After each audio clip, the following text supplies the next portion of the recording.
Hola con todos, bienvenidos a una nueva edición de Conversando con un matemático humanista. Bueno, en esta ocasión vamos a hacer la última parte de la revisión, digamos a grandes rasgos, de la historia de la matemática. En particular, hoy veremos la cuarta revolución, que es la revolución en la que nos encontramos actualmente. Bueno, en la que se encuentra, digamos, el mundo de la ciencia actualmente, de la ciencia matemática, porque como hemos dicho en capítulos anteriores, hay un desfase entre lo que se enseña en aulas y, bueno, lo que es el último, digamos, el último desarrollo, el último avance de la matemática, bueno, especializada, por decirlo de alguna manera, ¿no? Bueno, este capítulo va a estar muy interesante porque realmente para muchos de nosotros es algo totalmente novedoso, ¿no? Sin ir muy lejos, como habíamos señalado en el colegio, en la universidad, tal vez ni siquiera se haga una mención explícita, directa, o una explicación sobre los postulados y principios de esta cuarta revolución, ¿no? Y bueno, ¿quién mejor que nuestro querido doctor Steven Rojas para que nos esclarezca estos asuntos en el capítulo de hoy? Bueno, también estamos con la presencia de mi hermano como parte del equipo de Soma Podcast. Y bueno, vamos saludando a los presentes. ¿Cómo está, doctor Steven? Estoy muy bien, muy contento de estar con ustedes nuevamente para conversar, charlar sobre la historia de la matemática y bueno, a su entera disposición. Muchas gracias, Muchas doctor. gracias, doctor. Como Como siempre, siempre, agradeciéndole agradeciendo. su participación y aceptar nuestras invitaciones para estos capítulos tan interesantes. Reyles, ¿cómo estás? Muy buenas tardes aquí en Perú, muy contento y listo ya con lápiz y con papel para apuntar las lecciones del doctor Steven Rojas y en esta tarde que tendremos una conversación que seguramente se tornará muy interesante. Excelente. Bueno, entonces partamos desde la definición, desde el concepto, ¿no? ¿Cómo podríamos definir, doctor, la cuarta revolución? ¿O cuáles han sido sus antecedentes? ¿A partir de qué momento empiezan a darse los primeros atisbos de esta cuarta revolución?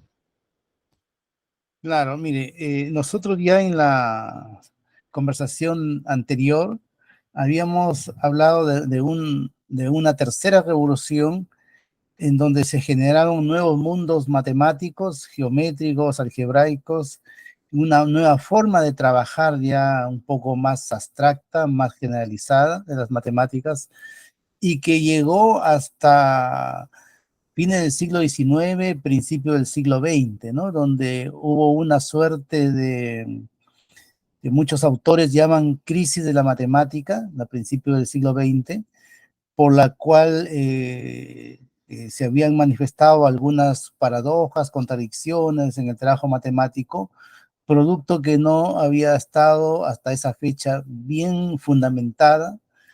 Gran parte del trabajo matemático de la época era fundamentada de manera intuitiva, con poco rigor matemático. Entonces, por eso aparecieron estas paradojas. Y esto abrió una preocupación profunda en la comunidad matemática internacional, de tal manera que aparecieron en esas primeras décadas del siglo XX tres corrientes filosóficas que intentaban explicar, ¿no? Estas paradojas y intentaron incluso buscar un concepto, una definición de lo que es el hacer matemático, ¿no? Y estábamos hablando de la escuela del logicismo en primer lugar, defendida por Bertrand Russell.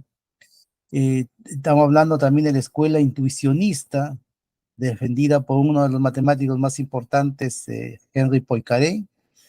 Y la tercera corriente filosófica es el formalismo matemático, defendida por David Hilbert, uno de los grandes matemáticos del siglo XX, y que finalmente dentro de esa discusión y esas, digamos, debates que hubo filosóficos entre estas escuelas, finalmente terminó por imponerse la idea formalista de David Hilbert. De tal manera que la idea formalista de David Hilbert terminó con influenciar en todo el trabajo matemático desde de ese momento hasta el día de hoy. Un trabajo en donde se privilegia lo formal, digamos, se establecen que ahora en el trabajo matemático se pueden partir de definiciones precisas, pero que también habían cosas que no eran necesario definirlas, por ejemplo. Ese es un cambio tremendo porque nosotros ya vimos que en la primera revolución en Euclides se estableció de que la matemática tenía que definirse todos sus conceptos y establecerse axiomas con verdades evidentes, ¿no? No se demostraban, pero eran verdades evidentes. Sin embargo, para Hilbert no era necesario definir todo, teníamos que partir con objetos primitivos, no definibles, y a la vez estos axiomas no necesariamente podían ser verdades demostrables, digamos, indemostrables, evidentes, sino que simplemente reglas de juego iniciales, ¿no? Que nosotros podemos inventar nuestras propias reglas de juego, de tal manera que estos primeros axiomas que uno inventa no tengan contradicciones entre ellos y además uno no se deduzca del otro axioma, ¿no? Que sean independientes. Y mientras nosotros establezcamos estas reglas de juego, establezcamos estos objetos no definibles, entonces de ahí hacia adelante ya podemos con esa base generar una matemática bien formal, con todo el rigor posible para deducir sus teoremas y su conocimiento, ¿no? Y esa es la manera en que finalmente terminó por imponerse y digamos, hasta el día de hoy lo hemos tenido como referente. Nosotros nos hemos formado con esa matemática, nuestros profesores se formaron con esa matemática y los profesores de nuestros profesores también. Es la matemática que nosotros conocemos, incluso escrita en los libros de texto escolares, universitarios, en la misma idea formalista. La matemática no siempre fue de esa característica.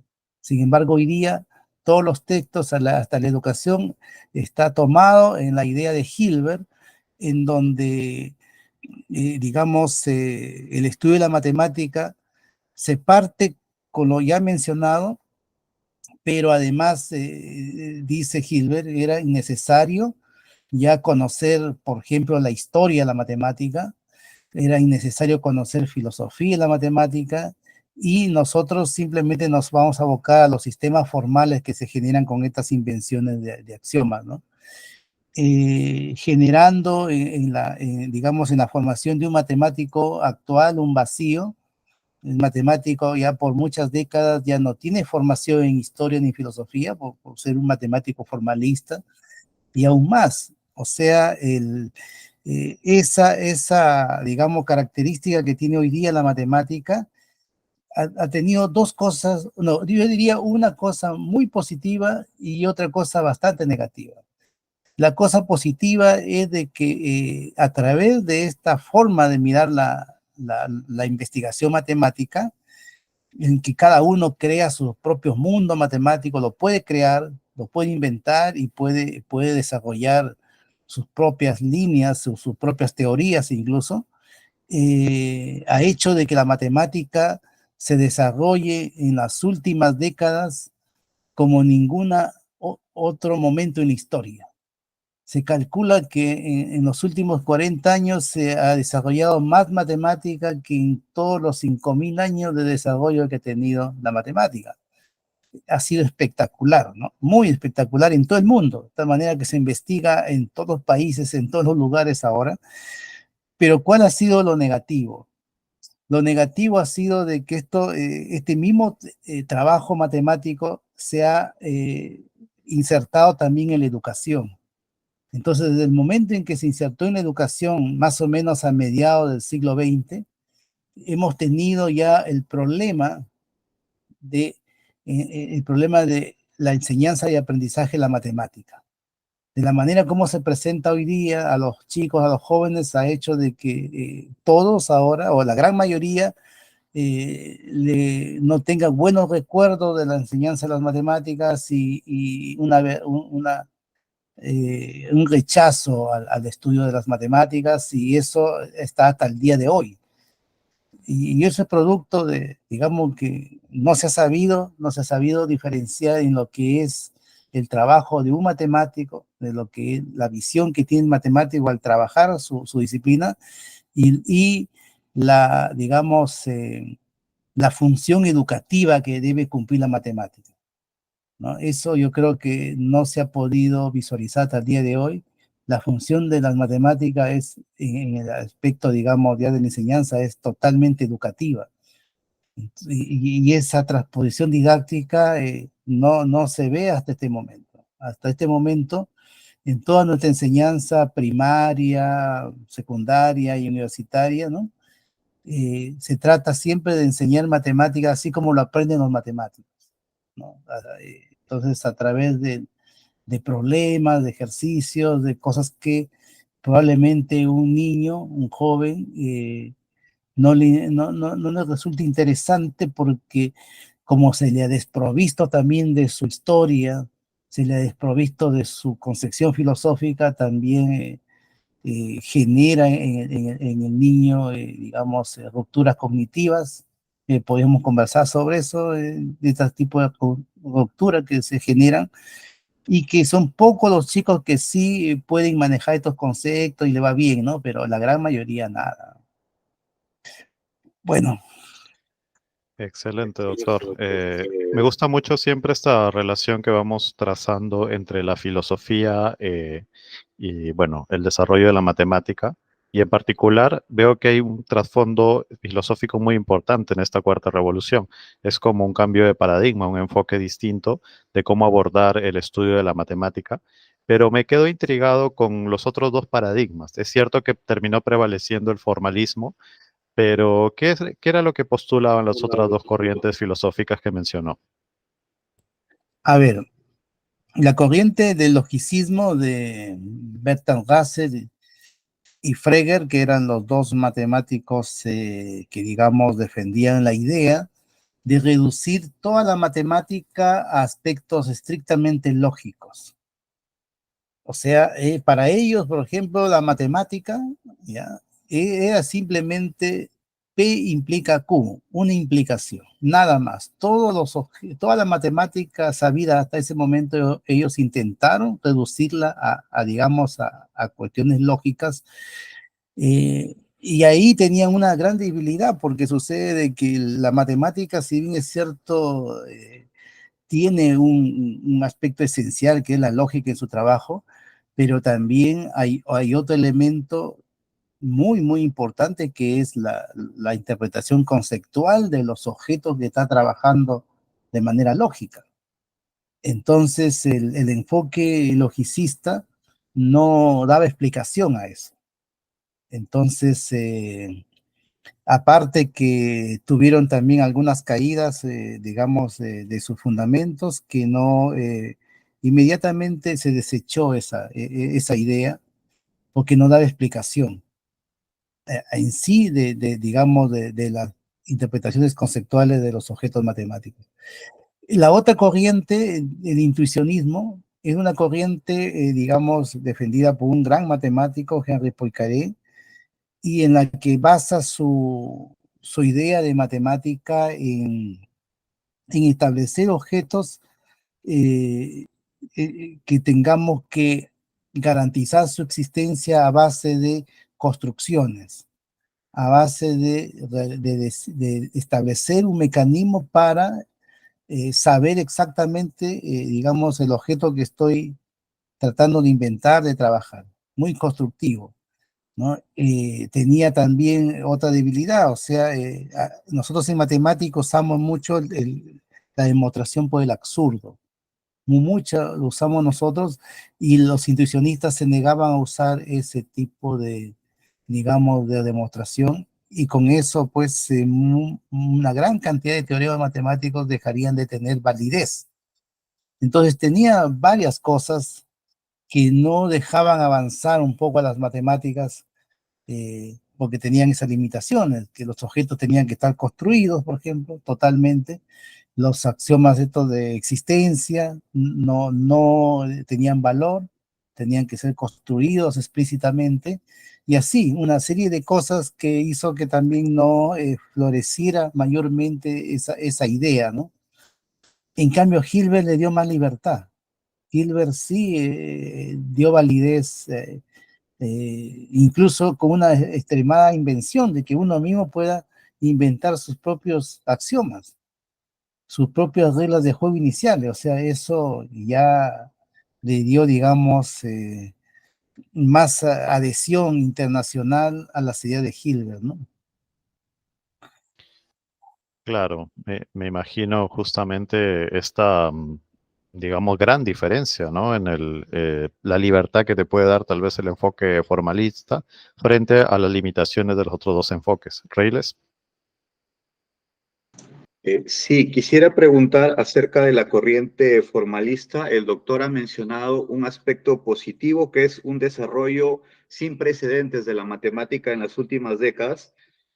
Quisiera, si nos pudiera mencionar algunos de los teoremas matemáticos o de las teorías matemáticas que se han desarrollado con este boom del desarrollo matemático, y si también este boom que tenemos en las películas de ciencia ficción sobre la existencia de múltiples universos está relacionado con este desarrollo matemático, que es el aspecto positivo del formalismo. Y acerca del aspecto negativo, se ha mencionado que en la educación no ha funcionado de manera acertada para acercar a los muchachos a la matemática. Entonces quisiera saber qué otras, digamos, alternativas se han presentado acerca de cómo abordar la educación matemática. Ante la primera parte de tu pregunta, ¿no? ¿Qué desarrollos matemáticos importantes se han visto favorecidos con esta nueva, con este nuevo paradigma del formalismo, ¿no? Bueno, en principio, los grandes problemas que no estaban resueltos, por ejemplo, el último teorema de Fermat, la conjetura de Poincaré, o sea, todos esos grandes resultados matemáticos que uno ve y que se resuelven, que se están resolviendo hoy día, están dentro de esta corriente formalista. Entonces, aparte de ello, se han creado nuevos mundos inventados ya por, digamos, por el matemático. Por ejemplo, los fractales es una de las líneas nuevas que se ha creado, la teoría del caos, de catástrofes.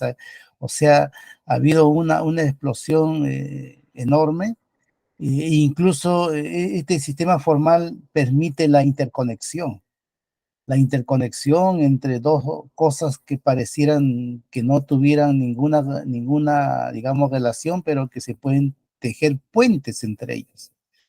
Entonces, la escuela formalista digamos, ha favorecido todo eso, ¿no? Eh, en cuanto me hablaba sobre la educación matemática alternativa, ¿no? No, la verdad que yo he estudiado el tema, lo he estudiado por varios años, y lo que yo he podido ver, digamos, con respecto a la educación matemática, es un trabajo bastante serio, bastante, digamos, buscando siempre un fundamento con la ciencia, ¿no?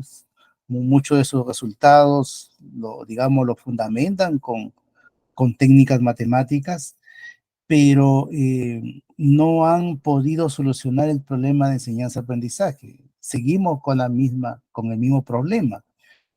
Y a mi juicio eso se debe a que los métodos que se están proponiendo, digamos, las experiencias que uno ve en los congresos de educación matemática, y lo que uno ve también en las salas de clase, en la enseñanza media o básica, primaria, uno observa que siguen igual como si tuviéramos los años 50, 60 del siglo pasado, en el sentido de hacer de un niño un pequeño matemático, ¿no? Que trate de resolver problemas, trate de interiorizar reglas, ¿no? Es uno de los grandes daños que se hace, ¿no? Interiorizar reglas sin enseñarle a razonar el porqué de las reglas.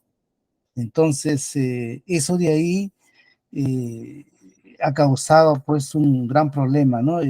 Se le está introduciendo también últimamente conceptos un poco avanzados, que antes era de conceptos universitarios, ahora desde la escuela están queriendo introducir, por ejemplo, funciones, relaciones, teselaciones, una serie de cosas, transformaciones, ¿no?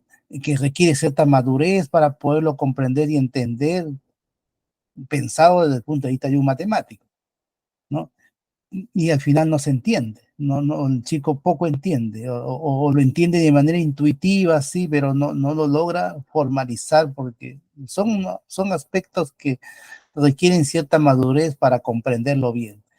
Entonces, a mi juicio, yo creo que esas cosas, si bien es cierto, son buenas en sentido de tener, que el chico, digamos, amplíe su cultura, ¿no? Que tenga un conocimiento más o menos de cuáles son los temas, digamos, modernos de la matemática, pero debería, a mi juicio, orientarlo hacia la formación de un ciudadano.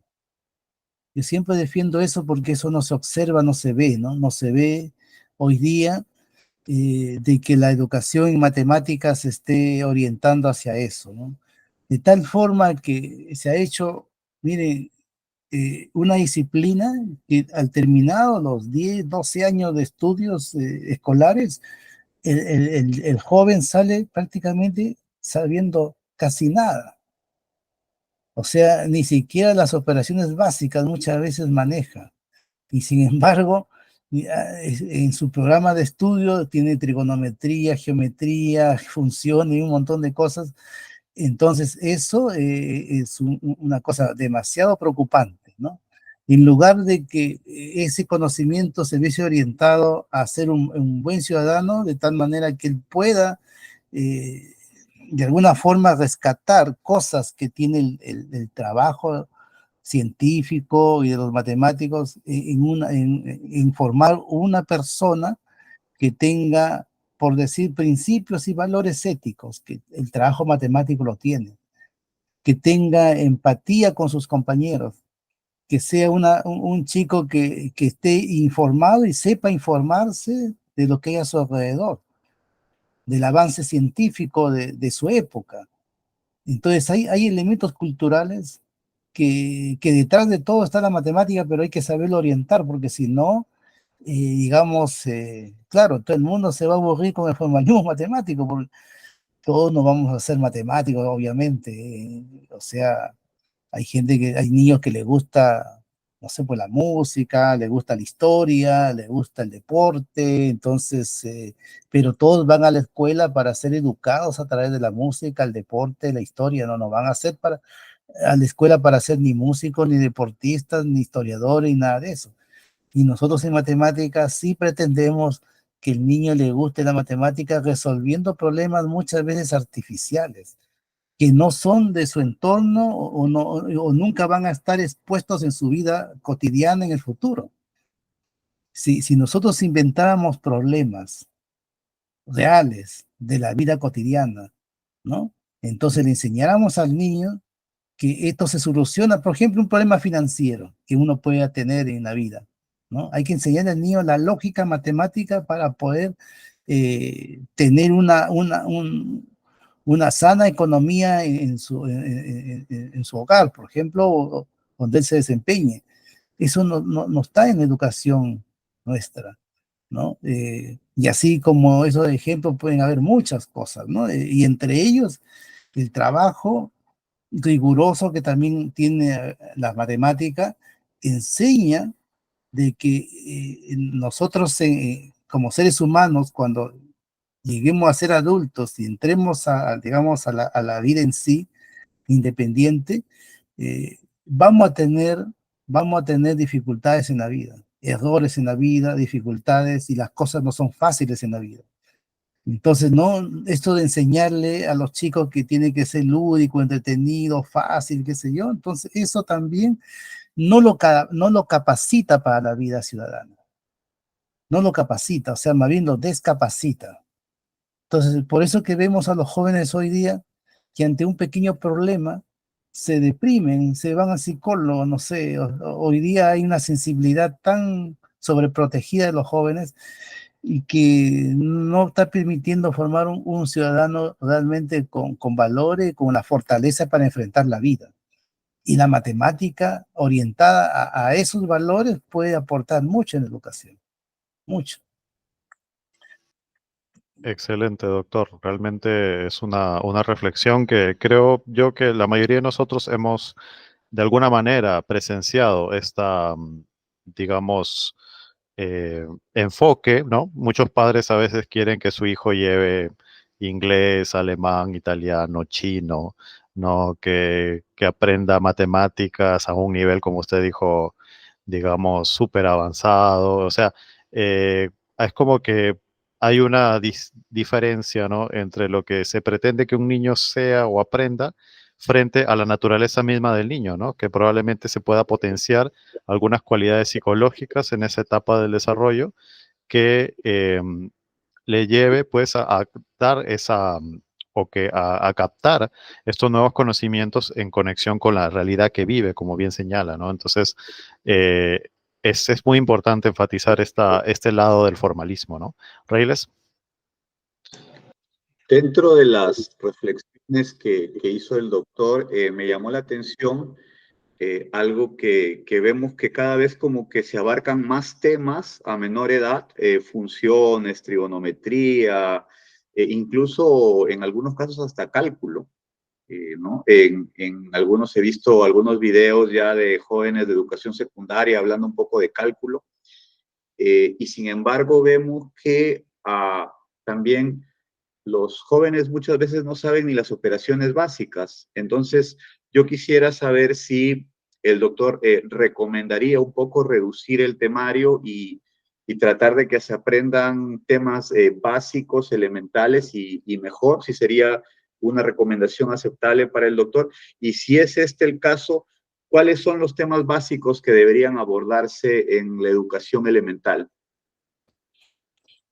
Bueno, interesante tu pregunta porque, como bien dices, hoy día las corrientes pedagógicas indican que hay que ponerle bastante más contenido matemático, ¿no? Y quizá más moderno. Y por eso que en algunas escuelas están, digamos, poniendo temas como cálculo, que antes son de universidad, ¿no? Ahora, si bien es cierto, es necesario como cultura, ya estamos hablando de un chico del siglo XXI, ¿no? Probablemente es quizá necesario que tenga algún cierto conocimiento, ¿no es cierto?, del cálculo y de todo el potencial que tiene esa disciplina matemática para el desarrollo cotidiano de las personas, ¿no? Entender que a través, por ejemplo, de ese formalismo, uno viaja en aviones, digamos, tiene sofisticados métodos de salud, por ejemplo, que sin esas herramientas no hubiera sido posible, o sea, como cultura, ¿no? Pero no entrar, digamos, al hecho más técnico-matemático. ¿Por qué? Porque como bien has dicho, el joven está evidenciando hoy día de que carece de las herramientas básicas. Entonces, por hecho de que tiene mucho contenido, ¿no? Y eso es cierto. Y si yo pudiera, digamos, establecer los contenidos básicos que debería el chico manejar, yo miren, tengo una idea de que la matemática es una estructura que tiene que tener una buena base primero. Y la base es la llamada matemática elemental. Una aritmética, por ejemplo, bien estudiada, ¿no? Una álgebra y una geometría que sean, digamos, también clásicas, bien estudiadas, es más que suficiente para después abordar los otros temas de manera más cultural, digamos, no de tanto rigor, sino para que él pueda entender. Ahora, ¿Por qué son necesarias también? Porque alguien me puede decir, pero ¿para qué álgebra si el álgebra no se usa en la vida diaria? Si el álgebra no se va a necesitar, un buen ciudadano no necesariamente sabe álgebra. O sea, en esos aspectos básicos, ¿no? Tanto el álgebra como la geometría, no se enseña para que el chico, digamos, o el joven pueda ser un experto resolviendo problemas de álgebra y de geometría, si él probablemente no quiera ser ni ingeniero ni profesor de matemáticas, nada de eso, sino que está más que todo en el contenido mismo, en la estructura, cómo está desarrollado esos temas que hace de que nosotros hagamos una formación mental de ese futuro ciudadano. El orden y la precisión en el trabajo matemático es importante en nuestra formación cognitiva y mental para poder razonar y pensar. Orden, precisión, razonamiento, pero de cosas muy básicas, ¿no? No de cosas tan sofisticadas porque ahí lo va a perder al chico. El chico tiene que primero empezar con la base. ¿No es cierto? Y ojalá el maestro, el profesor, sepa de dónde vienen estas reglas para que le dé al alumno la orientación necesaria y no se vaya con la idea que la matemática es un conjunto de reglas que hay que seguir y punto. El que se equivoca perdió, no es así. La matemática es un conjunto de ideas que generan técnicas y esas técnicas hay que aprenderlas porque nos va a permitir nuestra madurez mental, ¿no? Entonces, y después ya mirar las otras cosas, que podría ser en el último año, no sé, pero yo diría que yo volvería a lo tradicional. La aritmética, el álgebra, la geometría, la trigonometría también se enseñaba antes, en el último año, que también es necesario porque la trigonometría sí resuelve problemas reales, problema que uno puede ir al patio de la escuela y medir el árbol, por ejemplo, ¿no? Y eso es una cosa real y que, digamos, útil para los jóvenes. Eh, y lo demás yo creo que puede ser informativo y que, digamos, orientarlo a que la matemática está presente en todo lo que nos rodea y que nosotros los seres humanos lo hemos estructurado así. Y no puede haber una, una, un ser humano, un ciudadano que desconozca la matemática porque va a estar totalmente limitado en su quehacer futuro, completamente. Imagínate a alguien que no tenga buena formación lógica matemática y no sepa deducir cosas. Esa persona va a ser totalmente manipulable por cualquier medio de comunicación, por cualquier persona que le dé una información falsa, o sea, porque él no tiene el razonamiento matemático. Y en eso tenemos que insistir en nuestra educación, ¿no? Entonces, imagínate, o sea, una persona que no tiene la fortaleza de aprender algo medianamente complicado, difícil, en la vida va a tener graves problemas para enfrentar sus propias dificultades. Entonces nosotros tenemos que hacer que el chico se pueda caer, pueda errar y levantarse y salir adelante. O sea, es parte de la vida. Y los matemáticos eso lo sufren todos los días, ¿eh? Todos los días, no crean que matemático igual, la mayor parte del trabajo matemático que se hace es, lo agarran el papel y al basurero. No sirve. Y así hay frustraciones, hay desalientos y pasan semanas, meses hasta que logra hacer las cosas. Ese es el trabajo matemático de la vida. Pero en la vida diaria de una persona, de un joven que se está formando, también le va a pasar cosas así y no se va a poder, no va a tener la fortaleza, pues, ¿no? Y ese es un tema que esperamos algún día mejore, pues, ¿no? Excelente, excelente. Reyles, Me hace acordar una escena de la película coreana que ya les he mencionado, In Our Prime, donde un mentor de matemática, es una película coreana, un mentor de matemática le dice a su alumno en casi la mitad de la película, ¿qué necesitas para ser bueno en matemática? Inteligencia, necesitas talento, es lo que dice el alumno, pero dice, no, lo que necesitas es coraje. el coraje matemático de que si no te sale un problema al día siguiente lo vuelves a intentar. Muy bien, realmente justamente es un poco lo que hablábamos sobre los valores relacionados a la educación matemática, ¿no?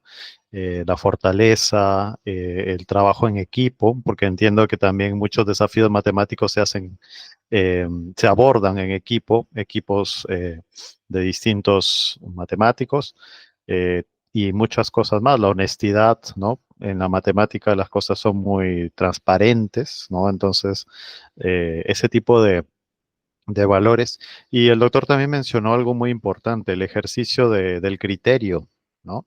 Criterio matemático y criterio en general. O sea, una persona que desarrolla esta habilidad de saber discernir cuándo tal vez un hecho puede ser, justo estamos ahora en la proliferación de las famosas fake news, ¿no? Noticias falsas, ¿no? Qué importante es desarrollar el criterio, por ejemplo, ¿no? Si nos dan una cifra en la televisión que no tiene nada que ver con la lógica real, por ejemplo, eh, resulta que cierta catástrofe generó tantas pérdidas materiales y demás, pero a veces los números no cuadran, ¿no? Uno dice, pero si en tal ciudad hay menos viviendas que las que señala este reporte.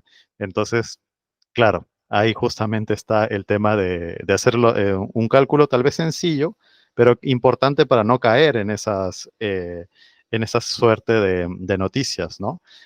Tiene mucha actualidad, claramente, lo que dice el doctor, porque realmente tenemos mucha información disponible con el Internet, tenemos muchas herramientas como las tecnológicas, pero qué importante saber filtrar la información, saber tener este criterio para poder discernir aquello que resulta positivo, negativo y demás, y también para no dejarse influenciar por mucha manipulación mediática que pueda haber, ¿no? Generar una propia forma de pensar, una propia intuición, criterio. Y otro punto que también me parece muy interesante que dijo el doctor es el tema de la percepción que se tiene de la educación, de la escuela, del aprendizaje, ¿no?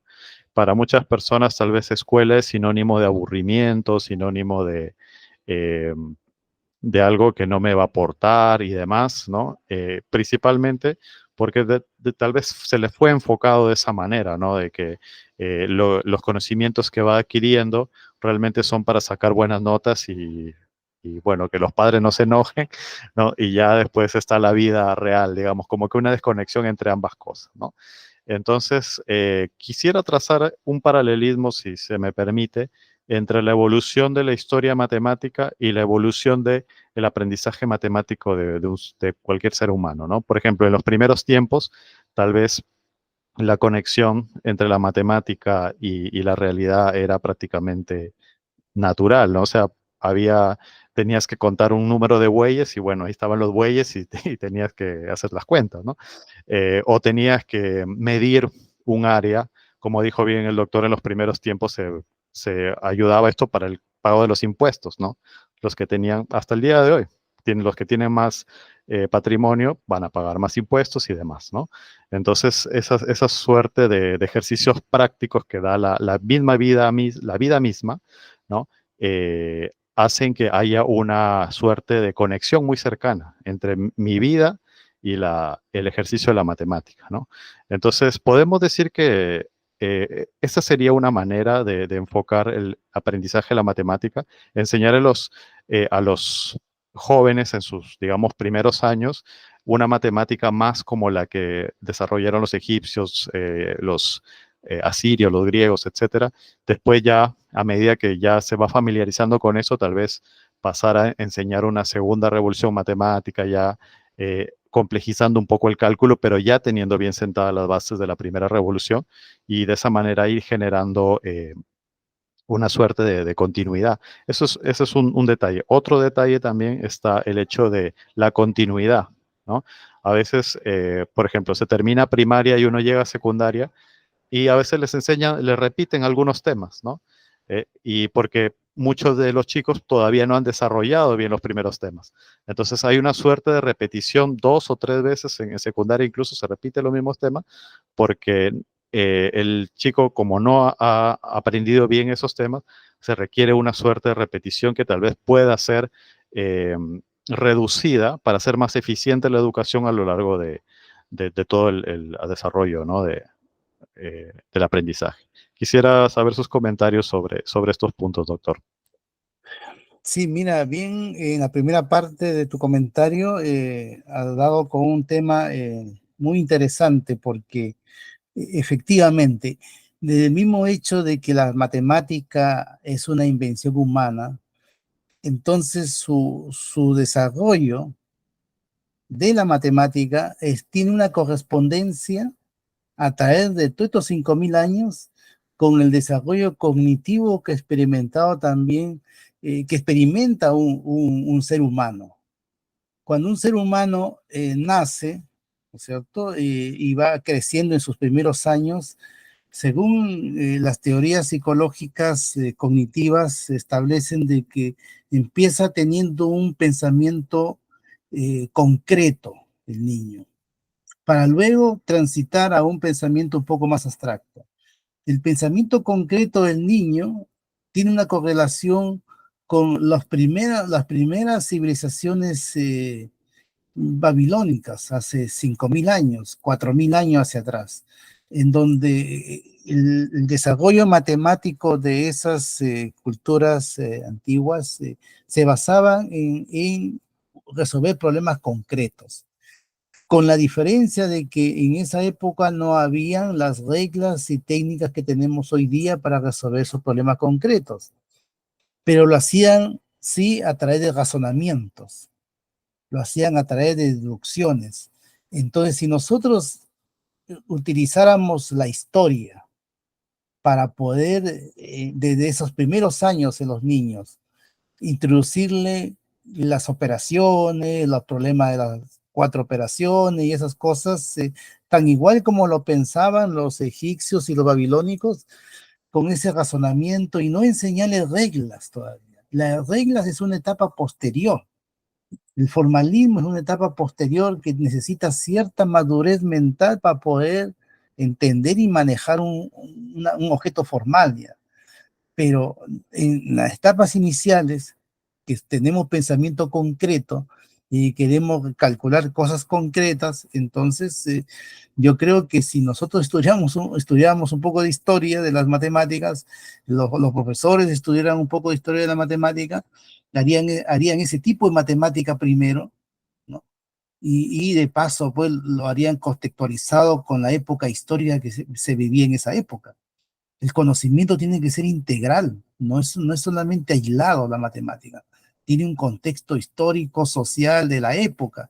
Entonces el niño va comprendiendo de a poco cómo va a ir evolucionando los conceptos matemáticos hacia convertirse a lo formal ya. Entonces, ya en la etapa según Jean Piaget, de los 12 años hacia adelante, el niño ya tiene que ser capaz de tener un razonamiento hipotético, deductivo, y ya manejar un sistema formal básico. Pero tiene que pasar por esa madurez para que él pueda entender después el formalismo que le viene ya a los 12 años, que ya tendría que estar en la secundaria, ¿no? Entonces, en cambio, ¿qué hacemos nosotros hoy día? O los profesores, profesoras, ¿qué hacen hoy día? Y de los primeros años, ya le están indicando al alumno digamos, sistemas numéricos, le están indicando operaciones y cosas, digamos, sin entender los aspectos conceptuales que tienen las operaciones, por ejemplo. Simplemente le enseñan a memorizar la tabla, y al momento de que el niño razone un problema, es común observar, cuando uno va a una sala de primaria, ¿no? Es común observar que los niños no saben qué operación tienen que hacer para resolver el problema. Le están preguntando, ¿qué tengo que hacer? Sumar, restar, multiplicar, para que ellos hagan nomás la operación. Es un indicativo que no conocen conceptualmente lo que significa sumar, lo que significa multiplicar, lo que significa dividir. Entonces no han entendido. ¿Por qué? Porque seguramente el profesor simplemente se ha limitado a enseñar la operatoria, ¿no? incluso hasta la notación, digamos, nosotros nos enseñan directamente ya con, digamos, la simbología. Mire, la simbología ya es simbolizar un objeto matemático, por ejemplo, el 1, el 2, que nos enseñan desde primer grado, yo creo, ¿no? Simbolizar ya un objeto matemático es un grado de abstracción. Hay que entender el concepto primero antes de simbolizar.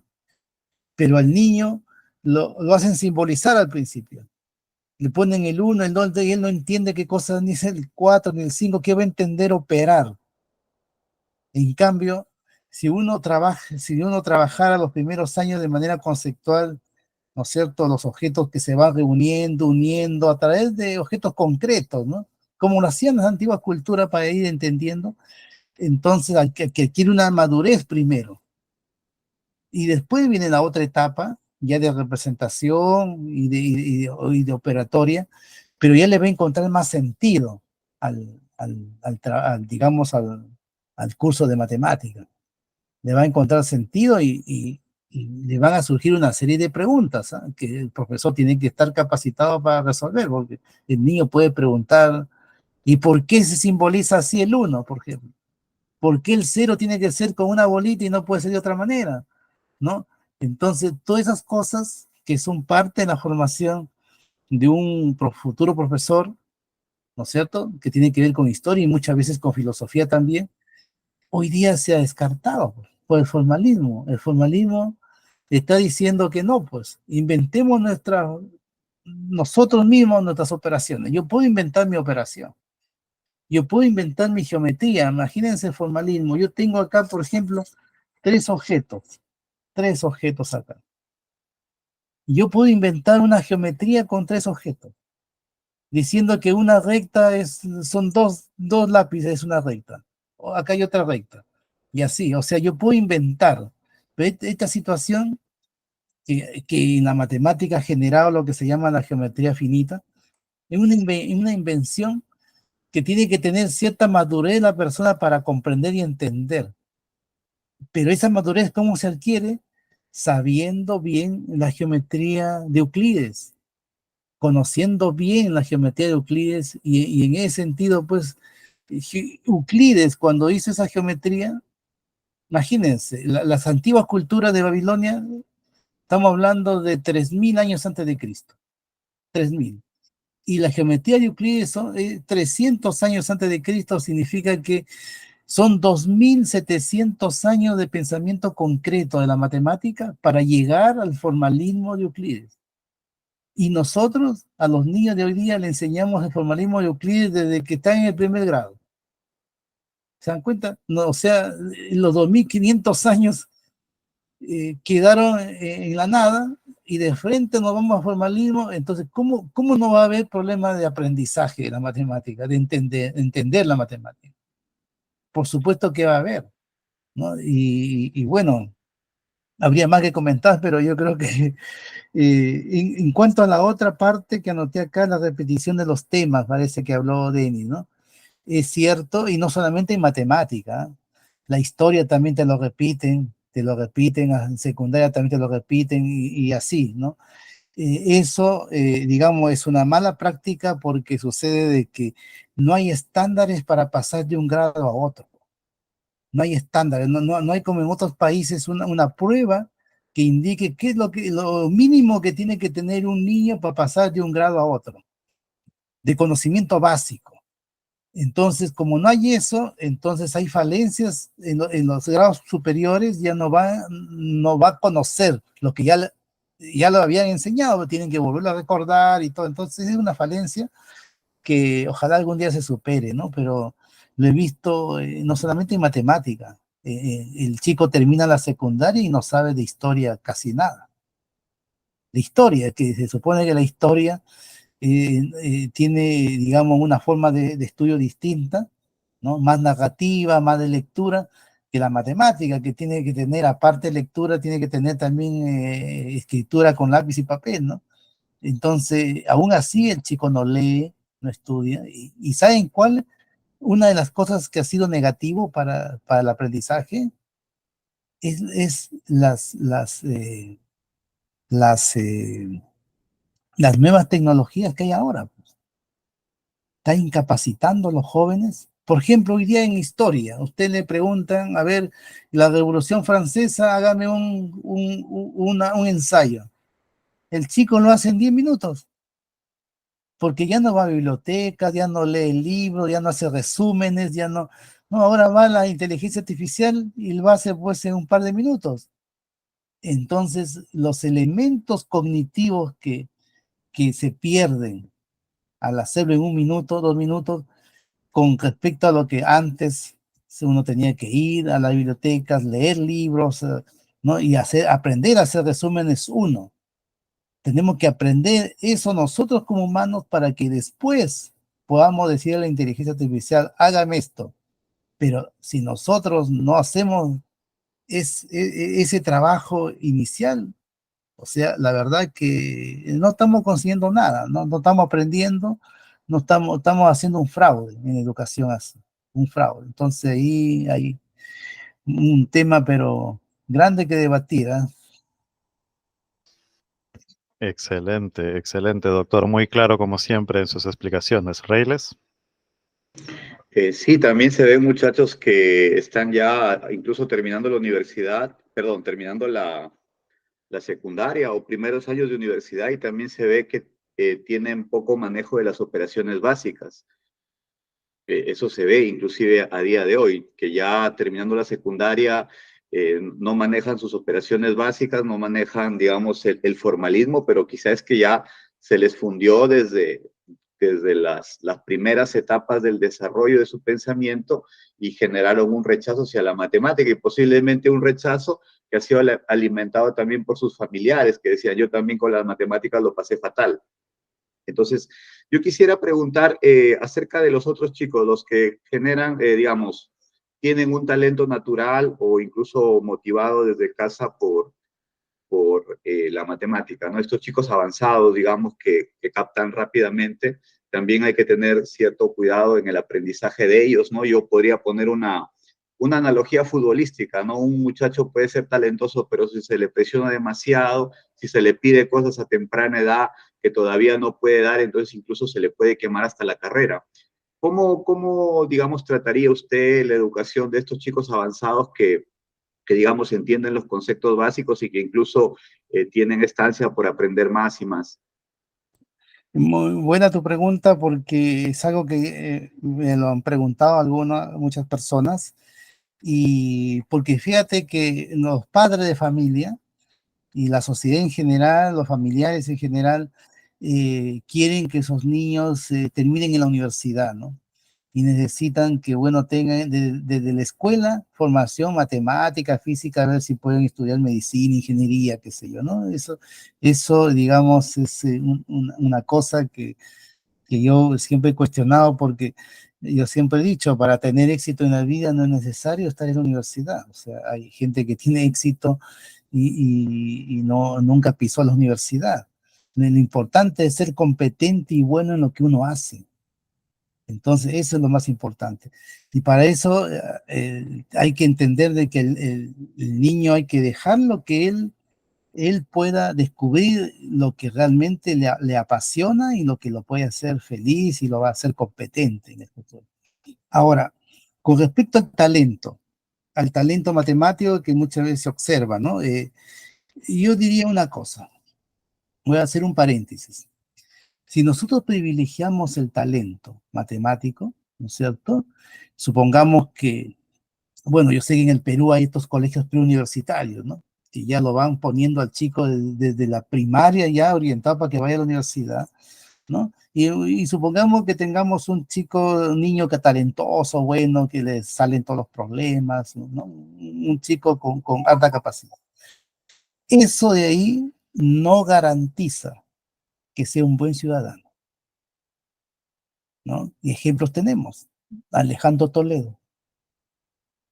O sea, hacer un talentoso, ser un matemático de alto nivel, ser un ingeniero, un físico, un abogado, o sea, no garantiza para nuestra sociedad personas con valores y principios. Entonces, y eso, digamos, si nosotros no tenemos claro, estamos construyendo una sociedad en que los principios y valores éticos se están perdiendo, privilegiando el conocimiento, el talento. Ahora, por eso es que yo siempre diferencio, yo digo, en la educación es para formar ciudadanos con valores y principios, en general, en general. Habrá chicos que con talento matemático, habrá chicos con talento para el deporte, habrá chicos para el talento para la música, ¿no? Y así, para esas personas, para esos niños, tiene que haber una educación diferenciada. Tendría que haber un curso especial, como lo hacen los rusos, por ejemplo, con su círculo de estudiantes de matemática en los colegios, en los liceos, ¿no es cierto? Los de música, también el deporte, pero esos son como extra programáticos, no orientado al talento de cada niño, ¿no? En la actividad que le gusta. Pero la formación gruesa, ¿no? Si el chico no tiene valores, por ejemplo, aunque sepa resolver todos los problemas de matemáticas, no estamos formando ciudadanos. Nos estamos formando y la verdad que eso ya lo hemos visto, bueno, lo han visto en el Perú y en muchos países donde por más que se tenga gente muy calificada, eso no acredita principios y valores éticos para poder desarrollar la sociedad, pues, ¿no? Todo lo contrario, o sea, incluso pueden formarse tecnólogos, científicos que pueden usar el conocimiento para cosas que hacen daño a la sociedad por no tener esos principios y valores. Entonces, ojalá que esa persona talentosa se le estimule en su talento, pero a la vez tenga también la formación ciudadana necesaria, de todas maneras. Y yo me atrevería a decir que es lo más importante, más bien, lo más importante. En nuestra sociedad, si no tiene esos principios, no va a caminar a ningún lado. Excelente, doctor. Y justamente son parte de los valores que comentábamos dentro de la buena educación matemática, ¿no? Se me viene a la mente dos cosas, ¿no? Por ejemplo, la empatía, ¿no? El ser empático con nuestros compañeros, con nuestros conciudadanos, es algo que se puede desarrollar con el trabajo en equipo dentro de una dinámica de educación matemática, por ejemplo, ¿no? O también temas como el amor por la naturaleza, ¿no? El hecho de ponerse en contacto con la naturaleza y los desafíos matemáticos que ésta puede enfrentar, porque recordemos que uno de los grandes desarrollos de la matemática, y lo hemos conversado aquí en eh, haciendo la reseña de la historia de la matemática, ha sido pues el tema de la especie humana, cómo pudo eh, de alguna manera abordar estos retos que le daba la naturaleza salvaje, ¿no? Desarrollando la agricultura, la ganadería y también desarrollando su capacidad de abstracción para poder organizar y administrar mejor estos recursos. Eh, y bueno, se ha llegado pues a un nivel de desarrollo muy impresionante. Eh, entonces eso, ¿no? Un poco para complementar lo que dice el doctor. Hay varios aspectos sobre esta, digamos, repercusión que ha tenido el enfoque formalista, ¿no?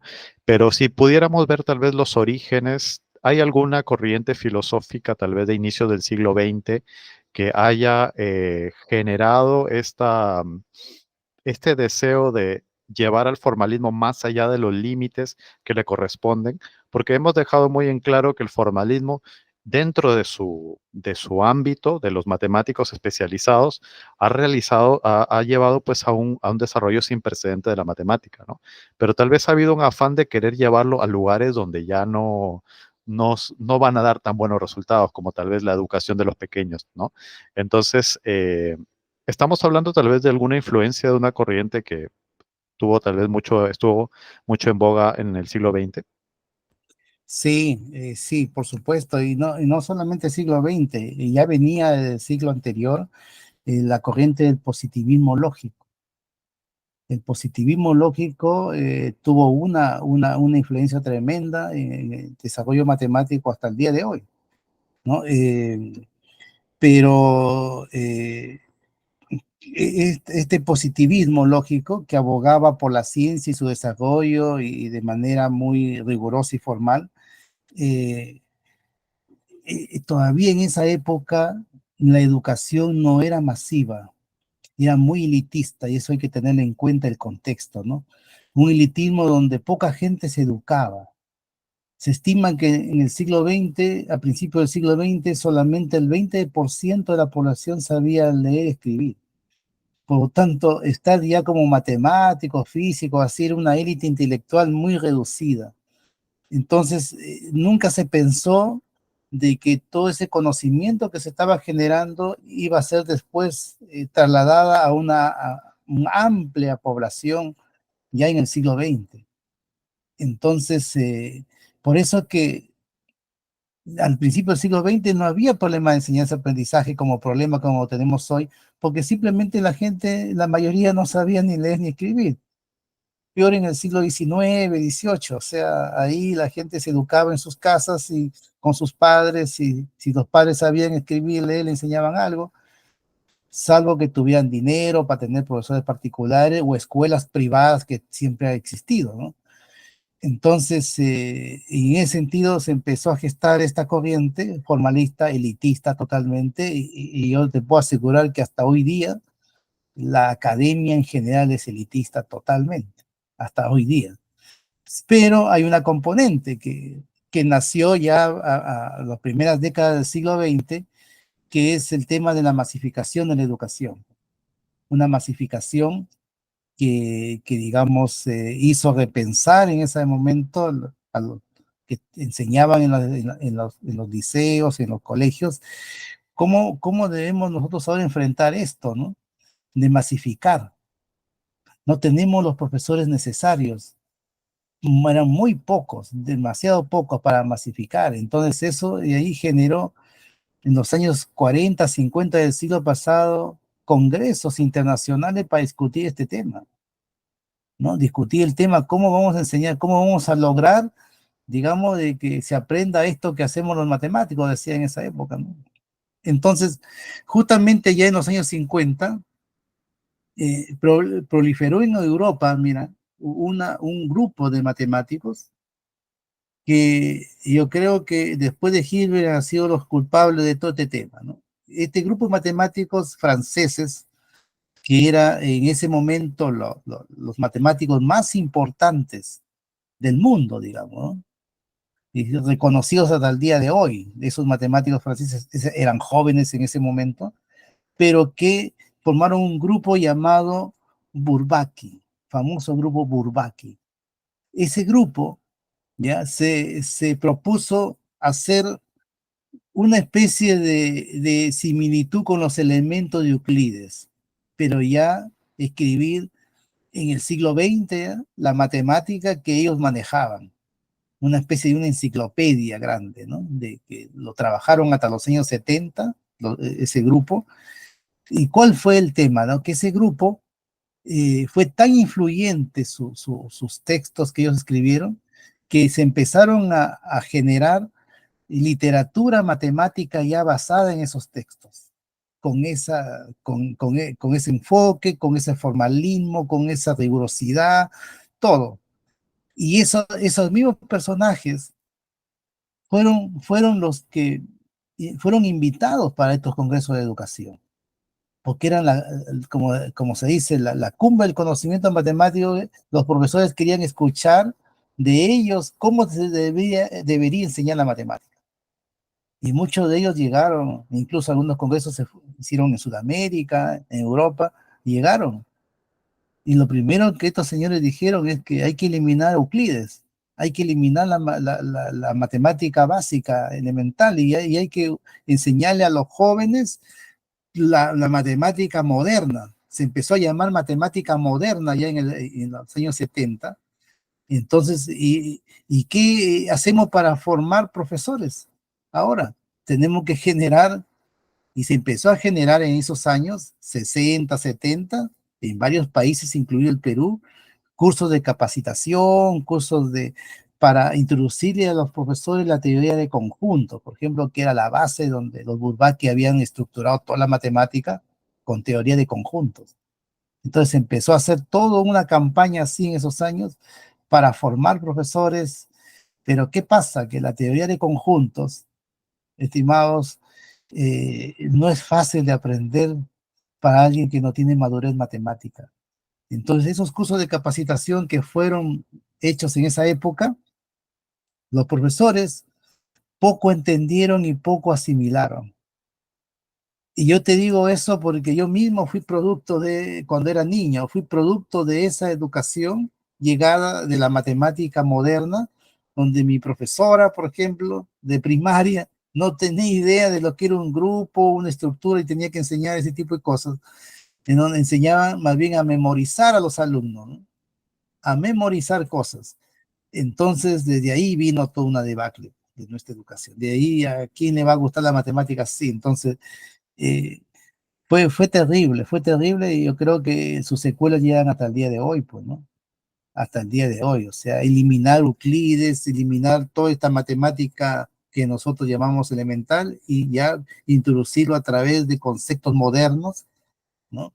Hasta ahora lo vemos, pues, vemos que que quiere introducir conceptos como funciones, como cálculo, como varias cosas de matemática más avanzada, es producto de esta idea de formar jóvenes para el siglo XXI con estas, digamos, conocimientos de la matemática más avanzada, ¿no?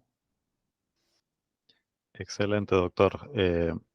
Justamente este movimiento ha sido contemporáneo con la masificación de la educación al menos en Perú o en América Latina. Entonces, de alguna manera, esa fue la única forma educativa de enseñar la matemática que han conocido mucho de nuestros padres, de nuestros abuelos, tal vez, ¿no? Reyles.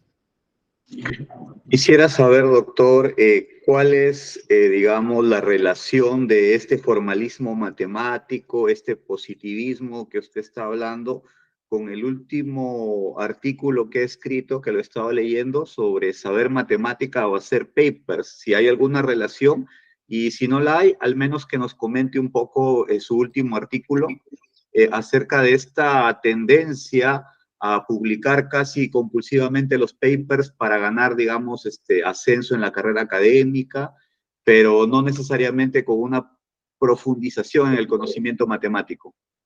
Sí, la verdad que ese es un artículo polémico, realmente que aquí, por eso mencioné al inicio a un matemático chileno, no dije su nombre ahí en el artículo, pero que él dijo una cosa que potente, es un matemático muy reconocido en Chile, una persona de mucha experiencia, ya de sus años de recorrido matemático, y él dijo una cosa interesante, dijo, una cosa es escribir paper y otra cosa es saber matemática.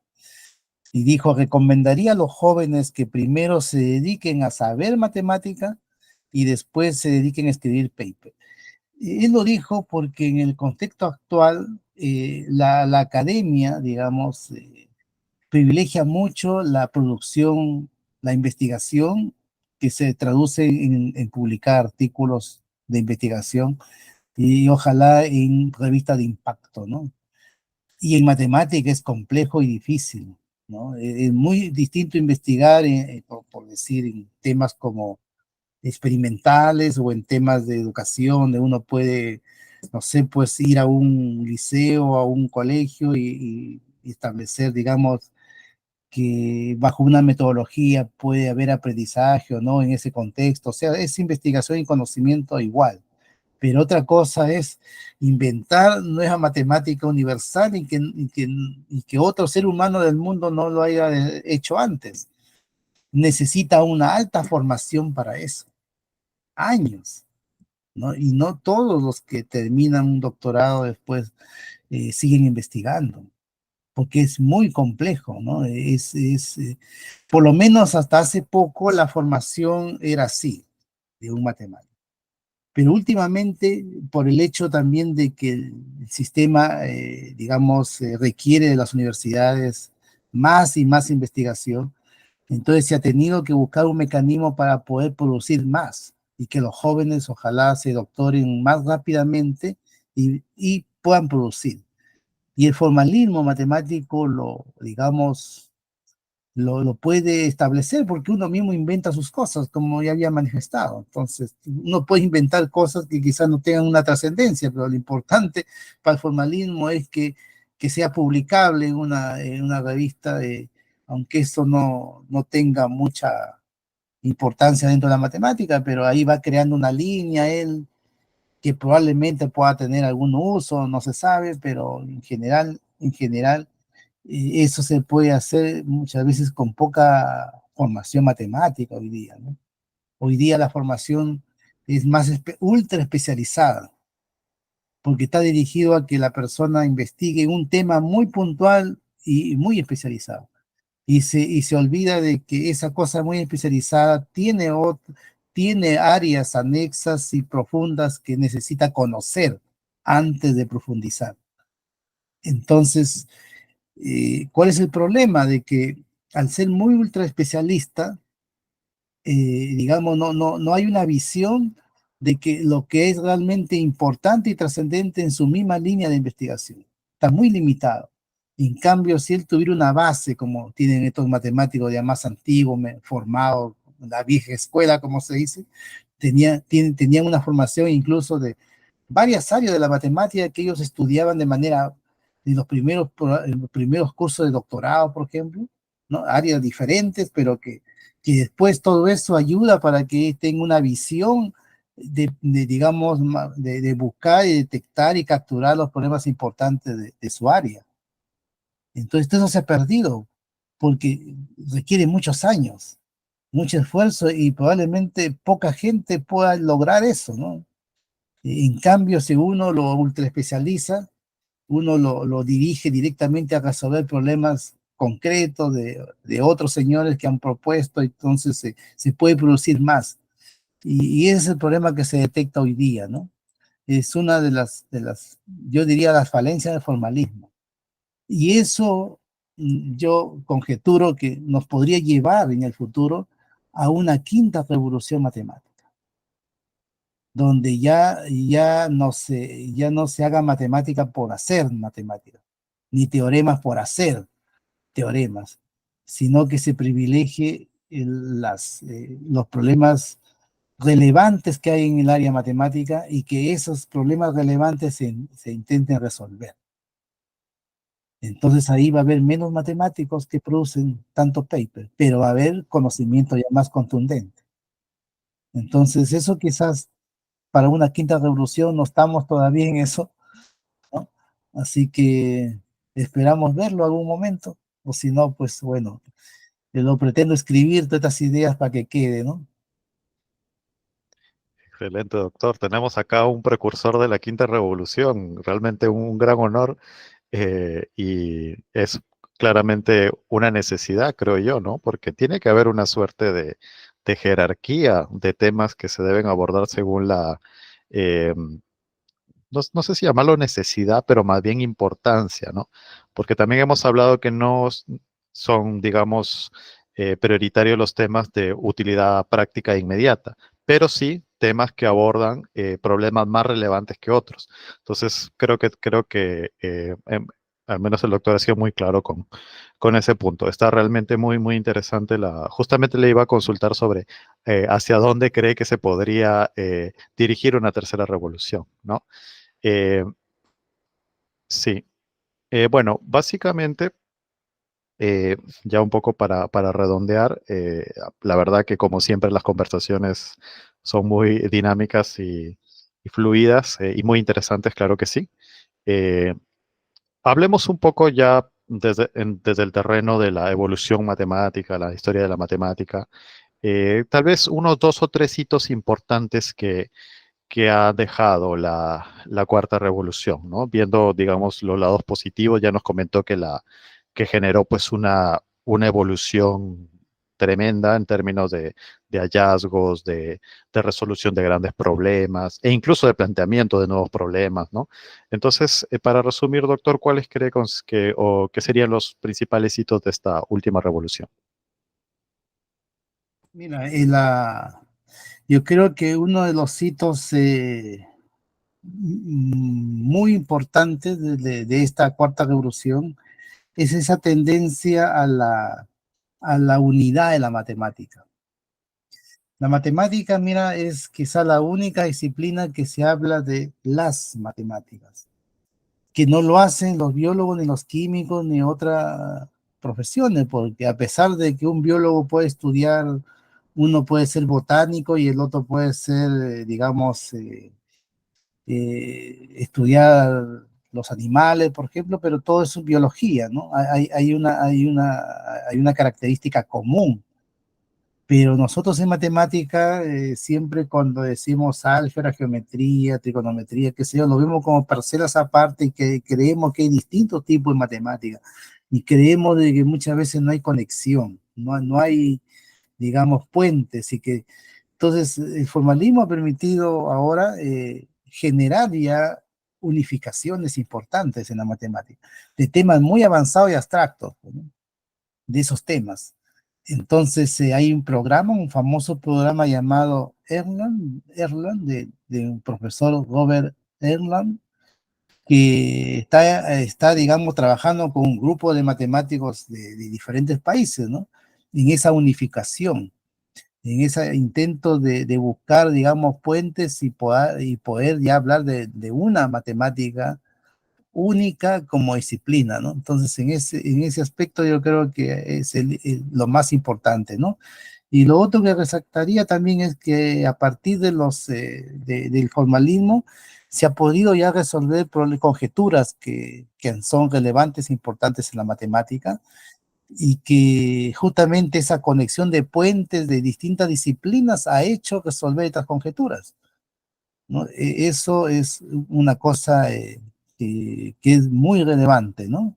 Aparte bueno, de la expansión de la investigación, que sin precedente, como hemos dicho, que hay de todo, como también hemos comentado, ¿no? Investigación relevante como también no relevante, y hay de todo, ¿no? Pero de todas maneras, la cultura matemática se ha expandido tremendamente. O sea, hoy día se investiga en todos los países, ¿no? De los 5 continentes, en todos lugares, ¿no? Aunque sea una pequeña contribución, pero ya es algo que es publicable hoy día, ¿no? Eso pues era impensable en la época nomás del principio del siglo XX. Impensable, o sea, eso han sido las contribuciones de la cuarta revolución, de la tercera, perdón, no, perdón, cuarta, ¿no? Cuarta revolución matemática, sí. Excelente, doctor. Justo por aquí encontré una fotito de nuestros queridos Grupo Bourbaki. Acá lo estoy compartiendo. Sí, sí, sí. Me encantan estas fotos porque tiene mucha historia detrás, ¿no? Miren este bueno, este equipo, este grupo que ha generado un impacto tan grande, ¿no? En la Así. educación actual, ¿no? Sí, miren que es interesante es interesante ver digamos, la historia de este grupo, cómo se formó, cómo se consolidó. Y ahí está, hay un caballero que está ahí en medio que es Jean Dieudonné, un matemático, digamos, que es muy respetado por todos nosotros los matemáticos, no solamente por su conocimiento, sino que tiene textos y libros profundos y dentro del análisis matemático. Él fue uno de los invitados a estos congresos de educación matemática y es uno de los que dijo abajo Euclides y que se enseñe la matemática moderna y que nos olvidemos de todo lo anterior, ¿no? Entonces, y es raro y extraño porque estos señores eran conocedores de la historia, eran conocedores de la filosofía, eran hombres muy cultos, ¿eh?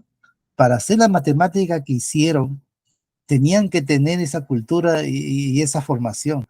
Sin embargo, lo limpiaron de todo eso y lo pusieron como tipo axioma, definiciones, y ya dijeron de aquí ya estudien esto, ¿no? Que es lo que realmente es importante.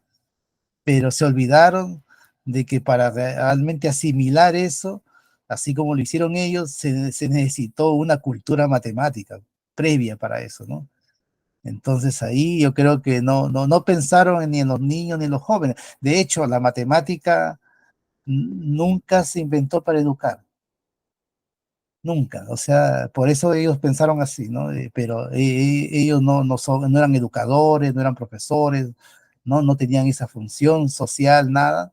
Entonces, por eso que la opinión que tuvieron, ¿no?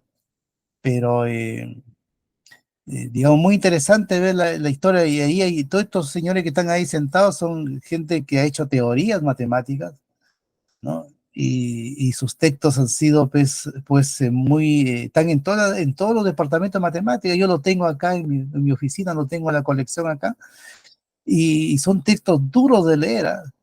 Que mucha gente lo tiene solamente de adorno, ni siquiera lo lee. ¿Por qué? Porque para esos temas ya se escribieron ya por los años 60 libros más didácticos, más pedagógicos, y que son los libros que nosotros estudiamos en los posgrados de matemática, en las licenciaturas de matemática, ¿no? Están basados en esos Bourbaki.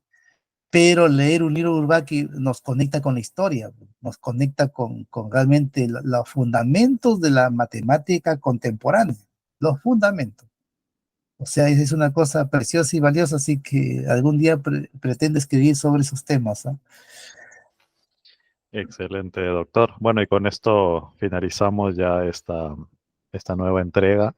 Hemos abarcado las revoluciones en la historia de la matemática. Obviamente seguiremos haciendo mención de estas grandes etapas porque todo está interconectado, ¿no? Bueno, de forma interna vamos a discutir cuál podría ser el siguiente tema, tal vez la filosofía matemática, ¿no? Dado que ya hemos hablado de la historia matemática, pero no tengan dudas de que hay muchos temas todavía por abarcar y muchas conversaciones fascinantes. Bueno, daremos las últimas palabras. ¿Qué tal la pasó, doctor? Bien, pues, muy bien. Así que les agradezco mucho este espacio que yo creo que aporta a la cultura, y es bueno tenerlo. Bueno tenerlo porque no hay pocas instancias que uno pueda conversar estos temas y que sean útiles para la sociedad y también para los profesores de matemática, los mismos matemáticos, ¿no? Que entren a la reflexión y puedan, digamos, mejorar su propio trabajo matemático. Muchas gracias, doctor. Realmente es un gran honor y realmente usted tiene una claridad muy grande para explicar los temas y hace que todos estos temas sean fascinantes, realmente muy entretenidas las conversaciones. Como le dije ya anteriormente, como me hubiese gustado que usted sea mi profesor de matemática, pero bueno, nunca es tarde. Ahorita estamos aprendiendo de usted. Reyles, ¿cómo está? ¿Cómo la pasaste? Muy bien, ha sido un placer. Justamente esas iban a ser mis palabras, que estoy aprendiendo mucho con esta serie, que redondeando el conocimiento matemático. Y bueno, acá el doctor Steven tendrá siempre las puertas abiertas para poder compartir su conocimiento con nosotros y con nuestra audiencia. Así es. Bueno, y agradecer siempre a nuestra audiencia que le está dando un gran apoyo a estos videos.